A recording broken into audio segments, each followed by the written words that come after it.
Vitamin D is super important. You're not going to get much of it from food. Even if you're eating like brain and seafood every day, you're not going to get enough. Okay, you're not going to get the amount that you need from sunlight, and it's also not going to be like in the right form as well. It's not going to be activated when it's in the food form. Okay, so you need to be getting hella sunlight. Okay, so you need to be signaling for your muscles to actually build protein in them. Otherwise, they're not going to grow. And this is controlled by the pathway called the mTOR pathway. Okay, and to signal on mTOR, you need amino acids, leucine and creatine. Leucine is actually a direct signal. Stable insulin is insulin is a direct signal, but you need stable insulin because otherwise it becomes desensitized and it's going to be like chronically elevated, and you don't want that. So you need to be having like stable bumps and then down regulated for the rest of the day. Okay, and it's also stimulated by mechanical tension. Okay, and creatine is going to help with mechanical tension. It's going to directly allow you to stimulate more mechanical tension for like a longer period of time. So creatine, leucine, and stable insulin, we'll get into that. Okay, so muscle meat is going to be very important for muscle growth, obviously, right? Who would have known? You eat muscle to build muscle, right? Okay, makes sense. So grass-fed beef, red meat, lamb, anything like that. It's the highest concentration of leucine and creatine, particularly creatine. But these two together, it's the highest concentration.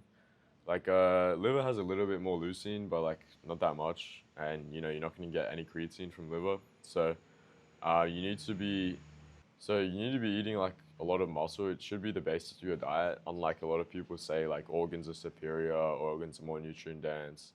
They say it's like an opportunity cost to eat muscle, but like it's really not, because I mean it depends on your goals really, but honestly muscle meat is like the building blocks of everything, right? You need to be eating majority muscle meat. That's what we would do in nature as well. The animal, 80% of the flesh is going to be muscle. Okay, so sorry, not 80%. It's going to be probably 40%. It's going to be muscle.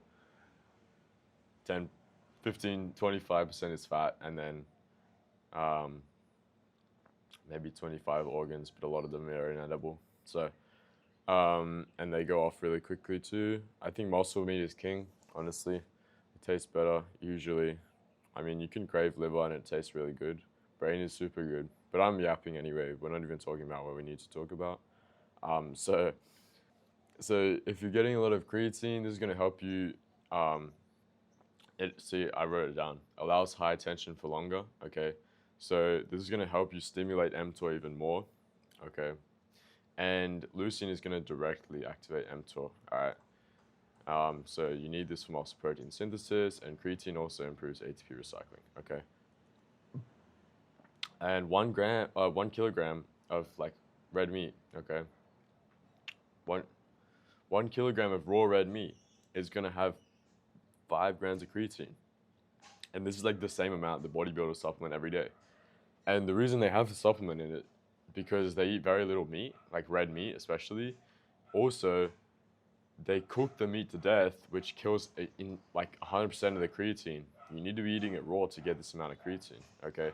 20 grams of leucine as well, very high, okay? So muscle meat is king. Okay, so you need to be basing your diet around muscle meat, basically, especially if you want to grow muscle. Okay, that makes sense. And carbs are gonna like directly inhibit you from signaling growth, mTOR, because it's gonna keep spiking your insulin. All right, and this opposes GH. It's gonna suppress growth hormone. Okay, and also desensitizes the liver to producing IGF-1. And at the same time, if you don't have like stable insulin bumps, okay, so you don't have like low insulin for a long time, and then you signal insulin with a lot of protein, and you have a stable bump, your mTOR is going to be absolute shit because it's going to be chronically elevated and it's going to be like downregulated at the same time. It's going to be desensitized, okay? So yeah, you need to be triggering mTOR in like very stable bumps with insulin, okay? And at the same time with leucine, if you spike, if you bump insulin, if you raise insulin with a lot of protein, a lot of raw red meat, you're going to be signaling as well with leucine, and then you're going to have that, very good mTOR curve, okay? Very high mTOR signaling, all right?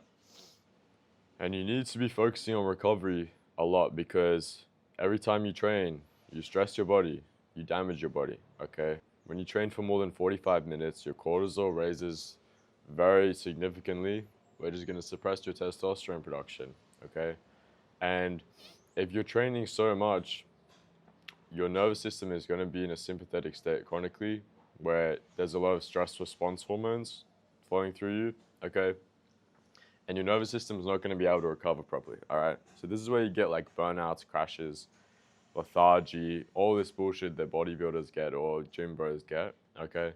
Because you want to train at one time, it's going to be 45 minutes, then the next day you just want to rest completely unless you're doing something very light, just like no strenuous activity whatsoever. And then, yeah, you can just do that. Like, train every 2 days if you want, maximum. Otherwise, you're going to be stressing your nervous system. You're not going to be able to recover properly. And if your sleep is messed up, you're not going to grow because this is where growth happens. Like, your growth hormone peaks at night. Your melatonin peaks to recover, to repair cells, to repair damaged tissues, to repair your nervous system, okay? So if you're not sleeping and you're working out, if you're not sleeping like 9 hours a day, 8 hours a day, 7 hours, whatever you want, right? Just don't use a fucking alarm. Go to bed like 2 hours after sunset, okay? And sleep as long as you want, right? Make sure your sleep environment is good. Like I have other videos on this, okay? But yeah, it's gonna directly affect your testosterone production, okay? Your growth hormone release, your mTOR signaling, your muscle protein synthesis, your nervous system recovery, okay? Let me think. Just your repair, right? Your melatonin levels to repair your cells, to repair damaged tissues, your energy for training next day. Everything is going to be like sleep is the king, okay, of everything. So make sure your sleep's dialed in. It's not going to be dialed in without dialing your light environment, okay? It's not going to be dialed in without dialing in your diet, okay? It's not going to be dialed in without dialing in your sleep environment. Also, the same thing without dialing in your training to where, you know, you're not overtraining, you're not creating like nervous system fatigue, okay? Adrenal fatigue, basically. You're not chronically in a sympathetic state, especially if you're training at night. Fucking hell, do not do that shit. It's going to really damage yourself because you're not getting any sunlight to help with your mitochondrial function. Your insulin sensitivity is low, okay? Your glucose handling is terrible. Your metabolism is inefficient. You're going to produce a lot of ROS. And you're going to mess up your sleep by putting yourself in a sympathetic state at night. Your adrenaline is going to be high at night. Your cortisol is going to be high at night, which directly suppresses melatonin. Your melatonin is going to be low. Your sleep's going to be fucked. And then it's going to completely mess up everything. Your testosterone, your muscle protein synthesis, your recovery, your nervous system recovery. Everything's going to be fucked if you train at night. So please don't train at night. That's like another thing. Okay, so you guys know how to build muscle now?